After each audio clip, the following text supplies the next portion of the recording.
തൊണ്ണൂറുകളിൽ സൂപ്പർ താരമായി മാറിയ ജയറാമിന് 1995-ൽ 8 മലയാള സിനിമകളാണ് ഉണ്ടായിരുന്നത്. കുടുംബ പ്രേക്ഷകരുടെ പ്രിയ നായകനായി മാറിയ ജയറാമിന് 95 മികച്ച വർഷമായിരുന്നു.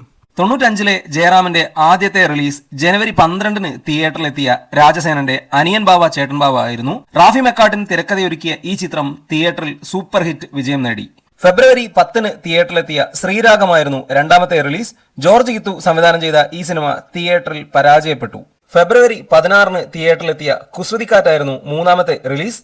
ജയറാമും കനകയും നായികാനായകന്മാരെത്തിയ ഈ ചിത്രം തിയേറ്ററിൽ ശരാശരിക്ക് മുകളിൽ വിജയം നേടി. സുരേഷ് വിനുവായിരുന്നു ഈ ചിത്രം സംവിധാനം ചെയ്തത്.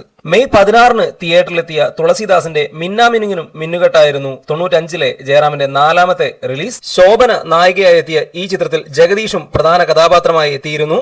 ചിത്രം തിയേറ്ററിൽ ഹിറ്റായി മാറി. ജൂലൈ 13-ന് തിയേറ്ററിലെത്തിയ ആദ്യത്തെ കൺമണിയായിരുന്നു അടുത്ത റിലീസ്. റാഫി മെക്കാട്ടിൻ തിരക്കഥയൊരുക്കി രാജസേനൻ സംവിധാനം ചെയ്ത ഈ ചിത്രം തിയേറ്ററിൽ സൂപ്പർ ഹിറ്റ് വിജയമാണ് നേടിയത്.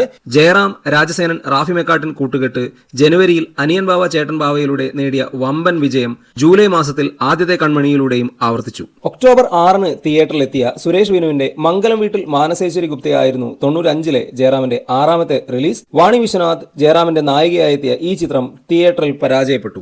ഡിസംബർ 22-ന് ക്രിസ്തുമസ് റിലീസായെത്തിയ സുനിലിന്റെ വൃദ്ധന്മാരെ സൂക്ഷിക്കുകയായിരുന്നു ജയറാമിന്റെ അടുത്ത റിലീസ്. ജയറാം എക്സ്റ്റൻഡഡ് കാമിയോ റോളിലെത്തിയ ഈ ചിത്രത്തിൽ ഖുശ്ബു ആയിരുന്നു നായികയായി എത്തിയത്. ദിലീപ്, ഹരിശ്രീ അശോകൻ, ജഗതി തുടങ്ങിയവരും പ്രധാന കഥാപാത്രങ്ങളായെത്തി.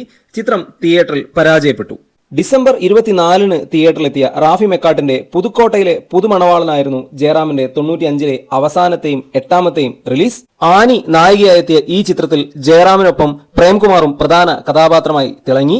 സൂപ്പർ ഹിറ്റ് വിജയമാണ് ചിത്രം തിയേറ്ററിൽ നേടിയെടുത്തത്. തിയേറ്ററിലെത്തിയ 8 സിനിമകളിൽ 3 സിനിമകൾ സൂപ്പർ ഹിറ്റാക്കി മാറ്റാൻ ജയറാമിന് കഴിഞ്ഞു. ഒരു സിനിമ ഹിറ്റായി മാറുകയും മറ്റൊരു ചിത്രം ആവറേജ് വിജയം നേടുകയും ചെയ്തു. ഇങ്ങനെ എല്ലാം കൊണ്ടും നല്ല വർഷമായിരുന്നു ജയറാമിന് 95. കുടുംബ പ്രേക്ഷകരുടെ പ്രിയ നായകൻ എന്ന പദവി ജയറാം അരക്കിട്ടുറപ്പിക്കുന്ന കാഴ്ചയാണ് 95-ൽ കണ്ടത്.